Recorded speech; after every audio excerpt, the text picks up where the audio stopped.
Pois bem, meus amigos, a prisão totalmente arbitrária e infundada de Bolsonaro reacendeu a pauta da anistia na Câmara dos Deputados e poderemos ver, sim, uma reviravolta nesse assunto ainda essa semana.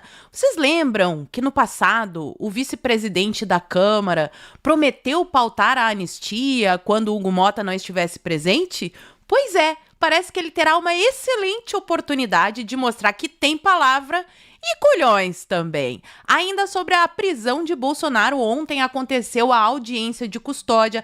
Quero mostrar os detalhes para vocês. Vamos comentar a respeito desse surto, dos remédios que ele tomou e da escuta na tornozeleira eletrônica. Também tivemos a visita de Michele Bolsonaro e adivinha, olha só que surpresa, o Moraes está indo para cima do Flávio Bolsonaro, quem poderia imaginar? Vou contar também os detalhes porque não é só o Flávio Bolsonaro, Nicolas Ferreira está sofrendo fortíssimas investidas da esquerda. Vou mostrar também um pouquinho da repercussão internacional e mais algumas coisas. Então, se você já gostou da pauta, me ajuda a espalhar essas informações. Curte, comenta, compartilha bastante o link desse vídeo nas suas redes sociais, grupos de Face, Zap. Dá uma verificada na tua inscrição, vê se ela continua ativa aqui no canal. E se não for inscrito, se inscreve e dá essa moralzinha pra mim. Vamos começar aqui com esse vídeo da chegada da família do Ramagem aos Estados Unidos. Tá aí, Rebeca Ramagem mostra a chegada da família aos Estados Unidos se defendendo da perseguição. Ramagem, que foi espetacular, sensacional, conseguiu salvar sua pele, agora está lá nos Estados Unidos. Contou em uma live que ele fez na revista Timeline que ele tem apoio do governo de lá e eu acho que ele vai entregar muitas informações importantes para o governo americano acerca da tirania que vem acontecendo aqui.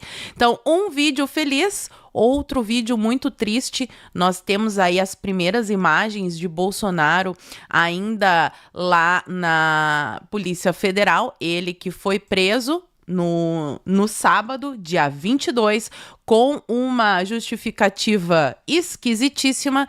E aí ontem rolou a audiência de custódia, que eu vou mostrar todos os detalhes. Mas, gente, essa prisão do Bolsonaro foi tão infundada, absurda, autoritária, que até os especialistas da velha mídia estão discordando do Moraes. Na CNN, tá aqui, teve uma comentarista, uma especialista da Globo que falou, olha, não tem motivo para colocar o Bolsonaro preso. Ele estava com vigilância, com tornozeleira, tudo, não tinha como ele fugir. E aqui a CNN também, ó. Não me parece que era o caso para a prisão preventiva de Bolsonaro nesse momento, diz o professor. Então, a coisa é tão absurda que nem mesmo os especialistas empoderados da mídia conseguem defender. E aqui o Paulo Figueiredo traz o trecho da audiência de custódia do Bolsonaro que aconteceu ontem, domingo, ao meio-dia. Eu vou ler na íntegra para vocês.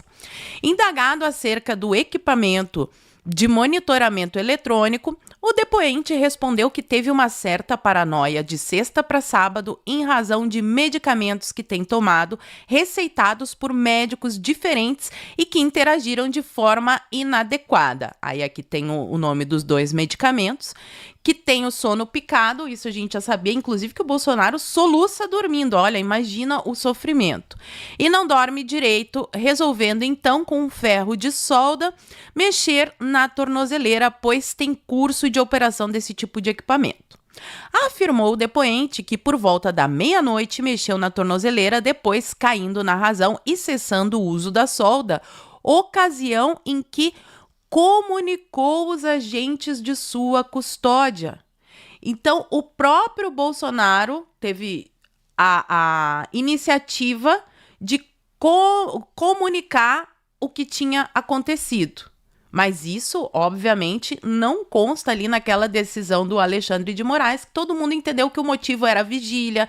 Ela foi decretada no dia 21, antes de ter acontecido esse episódio do ferro de solda na tornozeleira. Então tá muito claro para todo mundo que, assim, o grande crime foi o Flávio Bolsonaro ter pedido para os apoiadores fazerem uma vigília. E aí continua aqui. O depoente afirmou que estava acompanhado de sua filha, de seu irmão mais velho e um assessor em sua casa, mas nenhum deles viu a ação do depoente com a tornozeleira.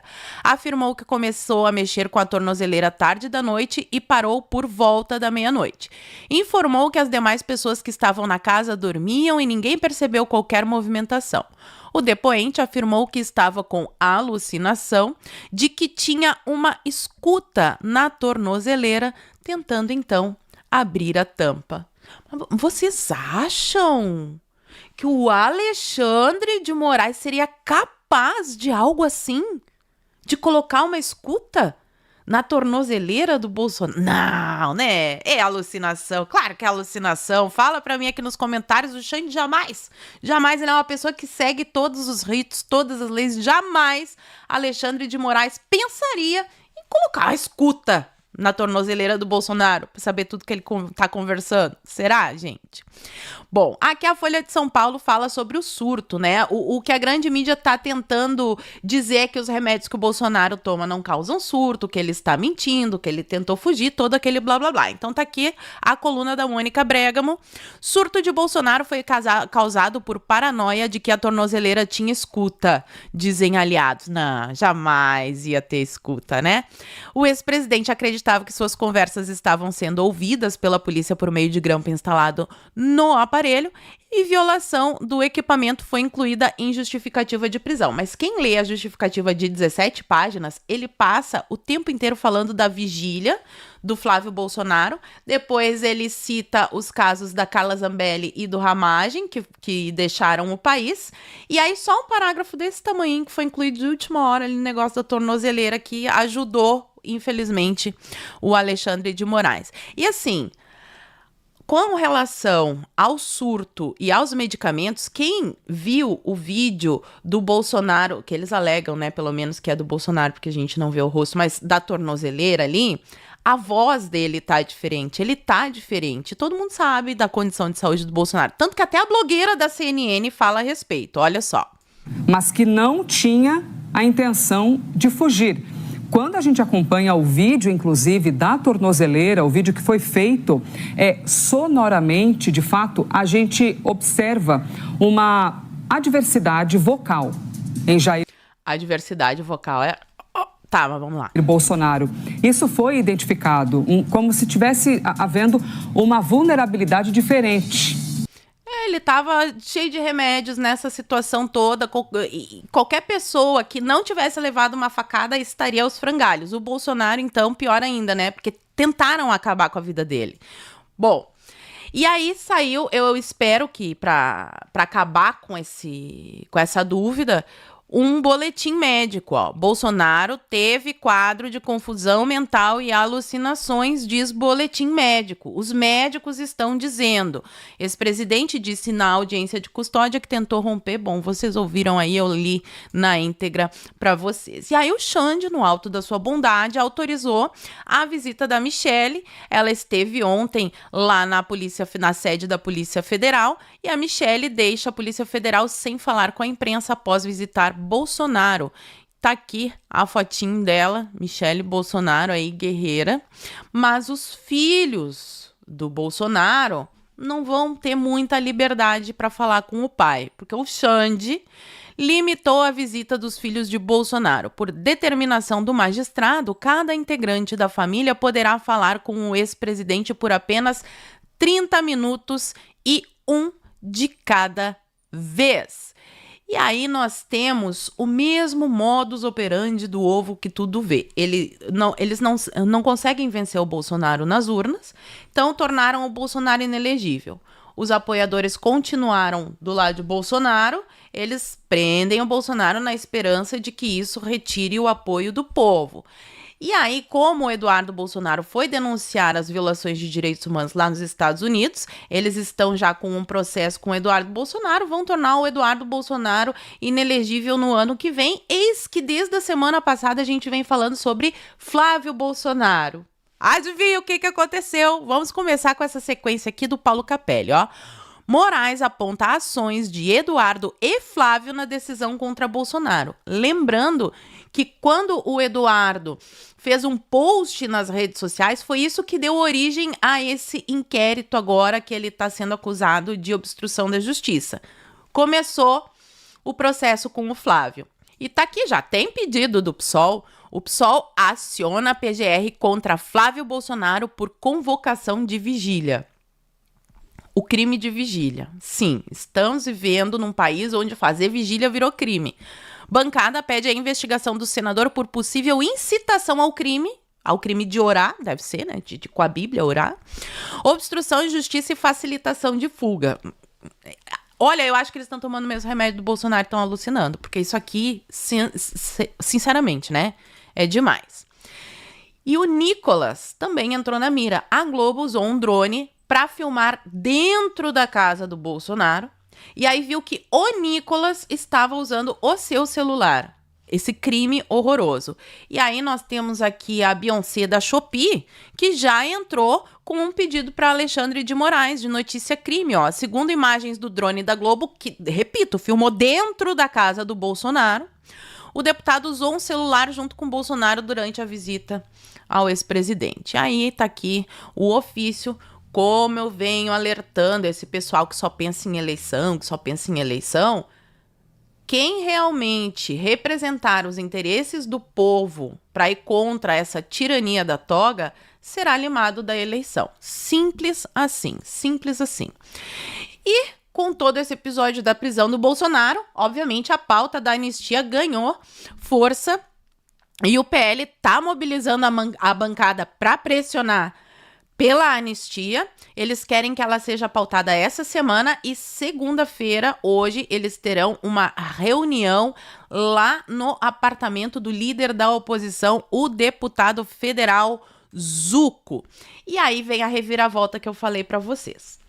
Gente, o Hugo Mota, com o país pegando fogo desse jeito, vai para Paris. Vai para mais um daqueles eventos para falar sobre o Brasil longe do povo brasileiro que fica atrapalhando a democracia. Tá aqui o banner, ó. Dia 26, 27 e 28 de novembro, essa semana, teremos todos esses maravilhosos. Destaque especial para o Temer. Essa daqui, a Daniela Ribeiro, a senadora que ficou no lugar do Flávio Dino. Não teve voto para se eleger, mas como o Dino foi pro Supremo, agora a gente tem que aturar. E Hugo Moita no evento. Mas vocês lembram o que o seu Altineu Cortes prometeu em agosto desse ano, quando teve aquela ocupação da mesa na Câmara, eles obstruíram a pauta e logo depois disso veio essa história do PL da dosimetria. Pois então, o vice-presidente da Câmara, naquela época, seu Altineu Cortes, disse que pautará a anistia assim que Hugo Mota se ausentar do país. Tá aí, ó, seu Altineu. 26, 27 e 28 de novembro, Hugo Mota não estará no país. E aí a gente vai ver se o senhor tem palavra ou não. Porque em 2026 ele vai estar pedindo o votinho de todo mundo. E o Centrão só pensa naquilo. Centrão diz que o vídeo de Bolsonaro, esse que ele fala enrolado, que tá meio chapado de remédios ali, dificulta a anistia e redução de penas no Congresso. O Bolsonaro está atrapalhando, eles até queriam, como eles queriam o Bolsonaro na urna, né? Mas não vai dar, ó. No fim de semana, o Mota sinalizou que o tema poderia voltar ao debate. Ele não falou em pautar, ele falou em debater, e nem é a anistia, é a dosimetria. E o Centrão tá dizendo que o vídeo do Bolsonaro é que prejudicou. Vamos ouvir aqui a Ana Flor, a blogueira da Globo, falando pra gente qual é a preocupação neste momento do Centrão, quando o Bolsonaro está preso lá na Superintendência da Polícia Federal, tá acontecendo todo esse rendezvous, estão tornando o Eduardo, o Flávio, todo mundo da direita inelegível. O Centrão, qual que é a preocupação deles? Vamos ouvir. Agora, o que a gente vai ver também é o desdobramento político. Teve essa declaração de Lula, não querendo polemizar. A gente sabe que na esquerda há muita comemoração, mas Lula tentou não polemizar, deixar apenas com o mundo jurídico isso. Mas a discussão é se haverá ou não esvaziamento de Bolsonaro político, ele que tem um capital eleitoral. Tanto que ontem, ao longo do dia, mesmo com a notícia da violação da tornozeleira eletrônica, a gente viu não só integrantes da direita ou do partido de Jair Bolsonaro, mas também os chamados presidenciáveis, aqueles que buscam o apoio de Jair Bolsonaro para concorrer à presidência da República, a gente viu que eles não condenaram a atuação, chegaram a chamar de injusta a prisão, exagerada. Quer dizer, há um cuidado de quem busca o apoio de Bolsonaro em lidar com essa situação, e a grande questão é se Bolsonaro está mais esvaziado a partir de agora ou não. Há quem acredite que, para uma parte da população, o que está se demonstrando é que ele perde apoio, mas, claro, também mobiliza apoiadores. Então, o que a gente vai ver pode ser uma maior rapidez na passagem de bastão. Chega, não precisamos mais ouvir. É o seguinte, eles querem pressionar o Bolsonaro para indicar o Tarcísio para ser o candidato do sistema. A gente já falou isso aqui diversas vezes. Aliás, quem acompanha o canal tá vendo eu falar isso desde 2023, né? Quando todo mundo dizia nas redes sociais, eu vou votar em qualquer um que o Bolsonaro indicar. Eu falava, gente, isso aí é meio perigoso, porque daí eles arrumam um candidato que parece de direita, vocês vão votar nele. Bom, o Centrão só quer saber do capital político do Bolsonaro e quando o Bolsonaro vai passar o bastão. Já estão tornando Eduardo e Flávio inelegíveis porque eles querem que Tarcísio seja o próximo presidente. É só nisso que eles pensam. Tanto que o Tarcísio, o Caiado, Ratinho Júnior e o próprio ex-presidente da Câmara, o seu Arthur Lira, foram para as redes sociais e se manifestaram, mas de uma forma tão palmolenga, falando assim, ai, que injusto, ai, Bolsonaro foi preso, ai, acho que exageraram. Quando não era para o Bolsonaro estar preso, muito menos usando tornozeleira eletrônica, porque não teve golpe nenhum. As pessoas do 8 de janeiro que continuam presas, continuam com tornozeleira eletrônica, deputado tendo que fugir para o exterior para não ser preso, Alexandre de Moraes sancionado por violação de direitos humanos, mas eles acham que foi exagero, que foi injusto, porque eles têm que tomar cuidado, porque ali, todo mundo tá juntinho, inclusive com Alexandre de Moraes. E a inteligência deles é tão magnânima que a Verba Cagalhães, fazia tempo que ela não aparecia aqui, né? Tá meio sumidinha do canal, mas ela escreveu esse artigo aqui que mostra toda a inteligência e sagacidade desse pessoal. Abandono de Trump pode ter precipitado nova estratégia. Governistas e bolsonaristas, entre muitas aspas, convergem em avaliação de que novas exceções do tarifaço mostraram esgotamento da tentativa de obter apoio dos Estados Unidos. Meu Deus do céu. A retirada do tarifaço foi por questões internas. Até o Lorival Santana da CNN falou, mas os gênios que passam o dia inteiro assistindo a Globo News e acham que aquilo é a verdade, pensam que foi uma baita vitória do Lula. Só para deixar claro aqui, a Embaixada dos Estados Unidos traduziu português para todo mundo entender bem direitinho o que o número 2 do Departamento de Estado, é o Marco Rubio, e depois é o seu Landau, escreveu. E ele escreveu assim, o juiz Moraes, um violador de direitos humanos sancionado, expôs o STF à vergonha e ao descrédito internacional, ao desrespeitar normas tradicionais de autocontenção judicial e politizar de forma escancarada o processo judicial. Os Estados Unidos estão profundamente preocupados diante de seu mais recente ataque ao Estado de Direito e à estabilidade política no Brasil. A provocativa e desnecessária prisão do ex-presidente Bolsonaro, que estava em prisão domiciliar sob forte vigilância e com rígidas restrições de comunicação. Não há nada mais perigoso para a democracia do que um juiz que não reconhece seus limites, que não reconhece limites para o seu poder. Isso daqui parece um abandono no dia seguinte, ali no dia, né? No mesmo dia. Manifestação do governo dos Estados Unidos. Só que é o seguinte, né, pessoal? O Trump não vai vir salvar o Brasil. Nós aqui é que precisamos nos movimentar. Precisamos de uma manifestação gigantesca em todo o Brasil, urgentemente. antes das festas de Natal, porque essa prisão do Bolsonaro já foi colocado nesse período porque eles sabem que a maioria das pessoas não quer mais nem acompanhar a política, tá pensando nas férias, no Natal, nas viagens, mas nós precisamos nos mobilizar para fazer uma manifestação, repito, gigantesca em todo o Brasil. Não é micareta do Malafaia, não é só um caminhão de som na Paulista, é igual era antigamente, lotar as ruas para que haja justiça nesse país e eles libertem finalmente os reféns do 8 de janeiro. O Jason Miller, que é conselheiro do Trump, fez um tic-tac. Vamos ver se é falso ou se é verdadeiro. Ele postou aqui o Valdemar e disse que o inverno está chegando, né? Ele postou isso no sábado e retuitou no domingo. Será que teremos boas notícias vindas dos Estados Unidos? Não sei, mas repito, as notícias boas dos Estados Unidos não adiantam se a gente não fizer a nossa parte. Não é o Trump que vai salvar o Brasil, ok? Vamos para as notícias finais. Sim, a COP30 terminou em vexame. Começou durante e no fim. A sessão final da COP30 teve briga de países e reclamação contra o presidente. A Colômbia ameaçou bloquear o acordo por se sentir ignorada e embaixador brasileiro teve que suspender a reunião. A Rússia chamou latinos de crianças e questionou falas em inglês. A Nigéria negou a transição energética por imposição. Fracasso, né? Pena que foi com muito dinheiro nosso. O Lula, já falei para vocês, foi viajar de novo para gastar mais dinheiro dos nossos impostos e despejar mais CO2 na atmosfera com o seu avião. E lá ele defende o diálogo sobre direitos reprodutivos. Você sabe o que é direitos reprodutivos? É aborto. É. O Lula defendendo diálogo sobre o aborto. Tem que espalhar isso para a base evangélica que ainda se ilude com as mentiras do PT, porque a esquerda defende o aborto. Só que eles botam esse nome aqui pro pessoal não perceber. E fechando, porque não podemos esquecer do escândalo do Banco Master, que está ligado com a Operação Carbono Oculto, PCC Faria Lima, uma loucura, e teremos delação. Tá aqui na coluna do Lauro Jardim.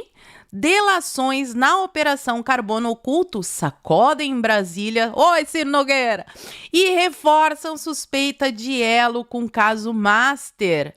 Os alvos da Operação Carbono Oculto, Roberto da Silva, o Beto Louco, e Mohamed Mourad, o primo, resolveram colaborar. A Viola tá cantando. Beto Louco está fazendo delação premiada e o primo negocia a sua.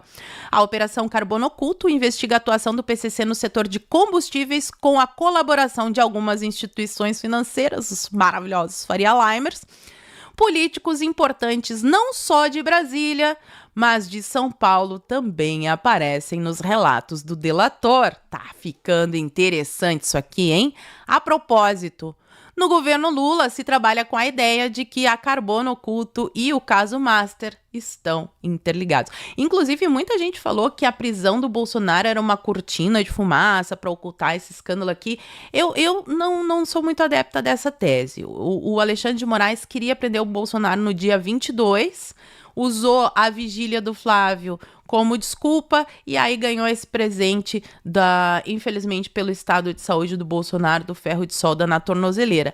Mas isso daqui, meus amigos, tem um potencial gigantesco para fazer Brasília tremer. E eu quero mais é ver essa galera aqui se ferrando. Agora eu quero saber de vocês. O que vocês acham? Vocês acham que foi cortina de fumaça ou que não foi? Conta pra mim aqui nos comentários que eu quero saber. Por hoje eu vou ficando por aqui. Muito obrigada por terem assistido ao vídeo até o fim. Fiquem todos com Deus. Um beijo e até a próxima. Fui.